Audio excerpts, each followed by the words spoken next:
Sharon Bridge. So wonderful to meet you. What's your family? This is her work that we're showing, and she's here to teach. And she's also one of our great national Black advisors. So we've always the Black experience, and you got to talk to him because he wants to do some work around his research. It's true. Actually, Good afternoon, everybody. My name is Kelly Garrett, and I am the Program Director of the LGBTQ Center at Brown, and I want to welcome everyone here today to this wonderful event co-sponsored with Brown TBGALA, the Brown LGBTQ Center, and Rights and Reason Theater. And I especially want to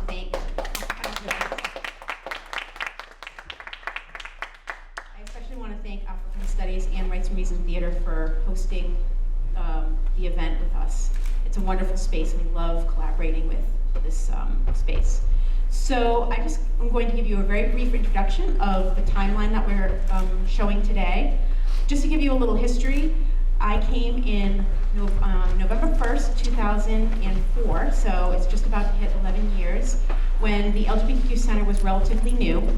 The Brown LGBTQ Center started as the LGBTQ Resource Center in March of 2004, and I was hired as a first full-time staff member to provide support, education, training, advocacy, and just advising to LGBTQ students and the Brown community on the whole. And so it's been really great to be here for 10, 11 years now, almost 11 years, and really seeing both what's changed and what's stayed the same, but a bit of an arc of change over time.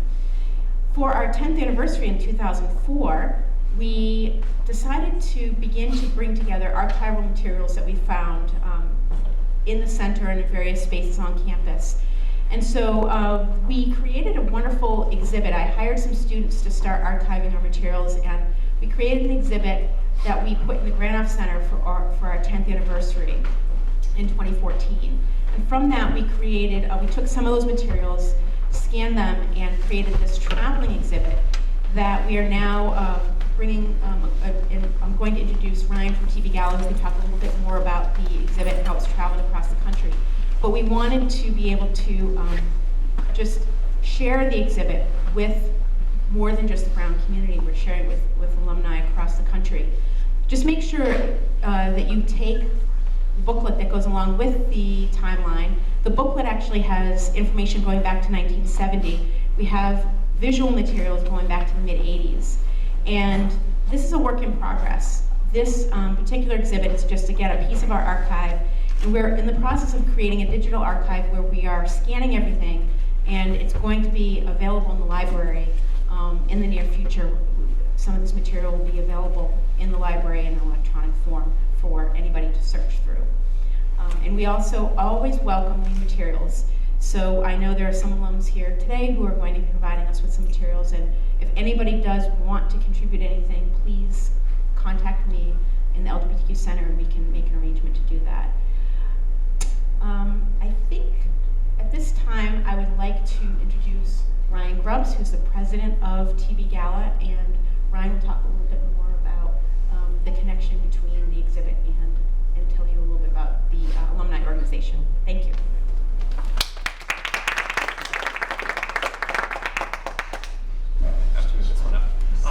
Hi everyone, my name is Ryan Grubbs, class of 2010, and I'm the current president of TBGALA, which is Brown's LGBT alumni group.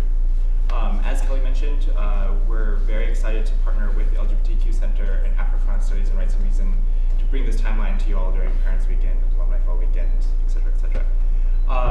The timeline has gone on the road, as Kelly mentioned. We have 6 regional chapters for TBGALA. So TBGALA is a national organization, but also a regional organization. So we have chapters in Boston, Providence, DC, New York, San Francisco, and LA. And the timeline so far has been to Boston, DC, San Francisco, LA, and it's making its debut here in Providence for the second time. In Orange County. In Orange County. Yes. And we'll be hopefully in New York sometime in the spring. The timeline also made an appearance with Mary Grace Almadrez, who's the head of the Brown Center for Students of Color, but also is taking on a role with the university in the student life. So talking really about diversity and sort of charting how student activism has worked throughout Brown's history. invitation is open to all students and alumni who identify or allies. If you're interested in getting involved, you can speak with me. We do events in our regional chapters and also these anchor events during Alumni Fall Weekend, commencement. We have our annual reception for graduating seniors and the families, and we'll turn it over from there.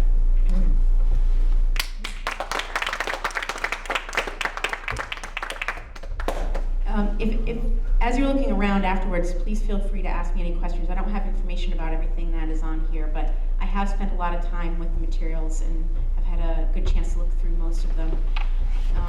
So at this time, I would like to welcome up Professor Elmo Terry Morgan. I was going to say a few words about the Black Lavender experience. I'll just say that Professor Terry Morgan will give you the kind of history of it, but this is the Black Lavender experience, which is an event that's been happening every year since 2009, and we co-sponsor that event with Right to Music Theater and Africana Studies, and it will be happening again this year, and we're very happy to co-sponsor that program once again. And just so you know, I want to point out the posters for all of the Black Lavender Experience events are in the lobby, so please, on your way out, make sure you take a look at those. We have the inaugural poster as part of our exhibit, so I'll hand Thank it over. you. Thank you. Okay, I'm going to do a pitch that Lee McDaniel, who's the president of the Providence branch of TBGALA, was going to talk about, which is the annual Pride Parade in Providence. I'll leave it to the side. But right now, I just want to talk briefly about Black Lavender Experience, which comes out of a course that I teach called Black Lavender Plays with Black LGBTQ Content. And this partnership is historic, which is why I requested that it be documented on film. Because there's a lot of misconceptions about historical relationships between the African American community and the LGBTQ community. So to have a strong partnership here at Brown between the Department of Africana Studies and its Rights and Reason Theater, which is the research arm of the department, and the LGBTQ Center, and working with the Brown Alumni Association. This doesn't happen everywhere.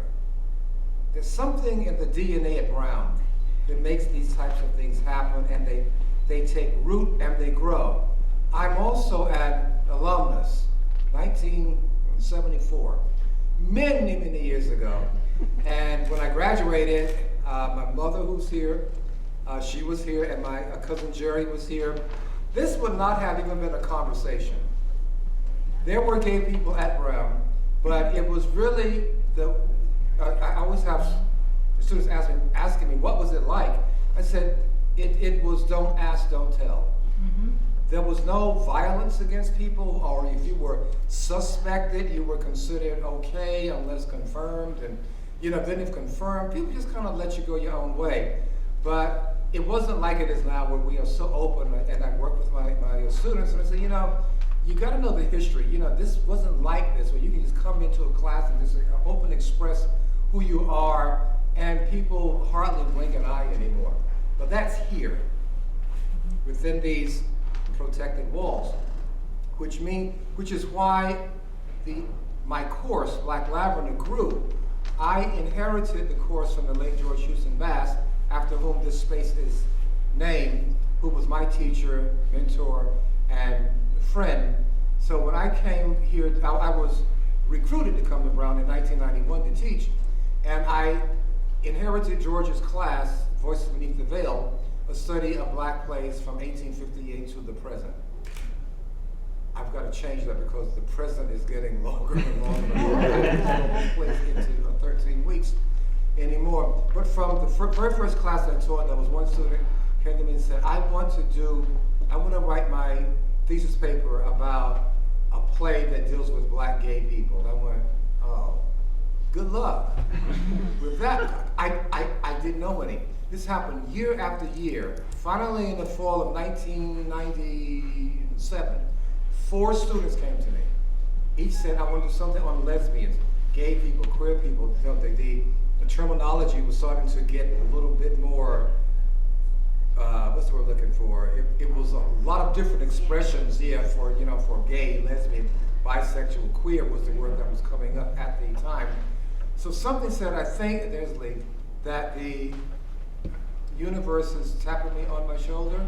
So I said, okay, if you'll help me put together a course, I'll do it. And luckily I got a grant from the dean of the college's office that allowed me to hire a graduate student. And so in the spring of 1998, in an overload, I taught the very first class. We had 3 plays. And we didn't have the internet like it is now. So trying to find people, we actually had to write letters and get on the phone to call writers, and one contact led to another. And one of those people is in the audience now, Sharon Bridgeforth, who's one of the Black Lavender advisors, and she helped me with her first contribution of her incredible play that you were seeing earlier, that'll come back on Dyke, Warrior Prayers. Sent me a script, just trusted me. I contacted artists, she gave me names. Daniel Alexander Jones, a Brown alumnus, gave me names. And they trusted me. I said, I don't have the money to produce your play. I'm trying to build a course. Do I have permission to make copies of your play and use it in my class? And they said yes. And then what came out of that, I had 20 students, and we met upstairs twice a week from 6 to 9 o'clock at night. So that's how dedicated they were.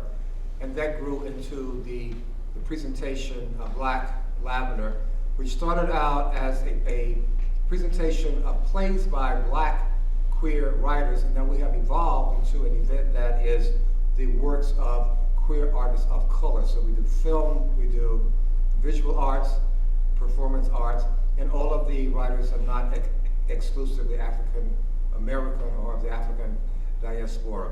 So that has grown, and I'm so very proud that we're able to make that happen in this space.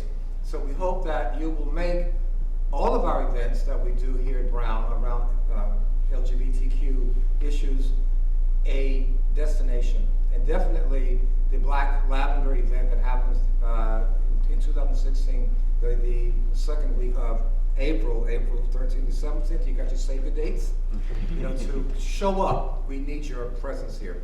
So turn up to Kelly, because I think Mr. McDaniel is here. Thank you very much.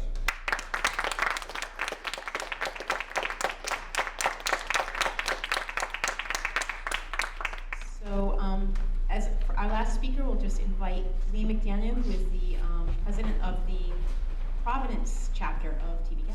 Just say a few words.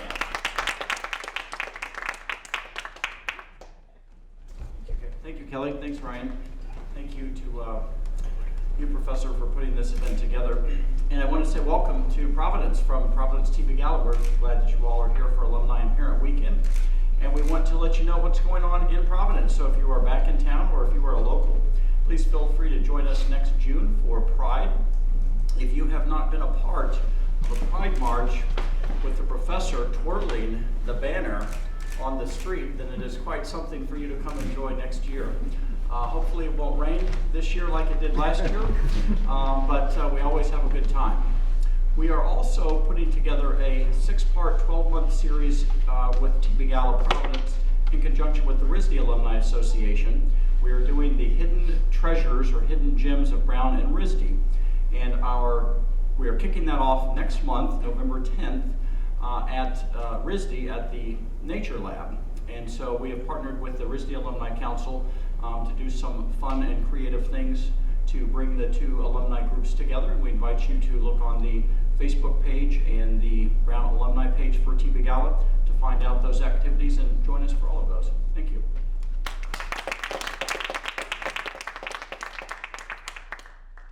So that's our formal speaking part of the program.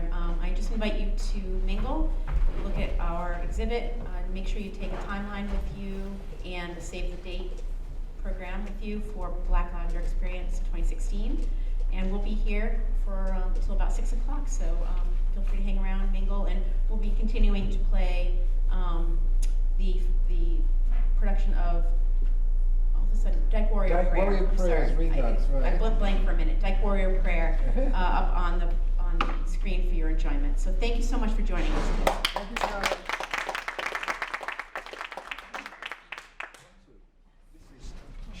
on Bridge. So wonderful to meet you. This is her work that we're showing, and she's here to teach us how to And she's also one of our three national advisors. So we've always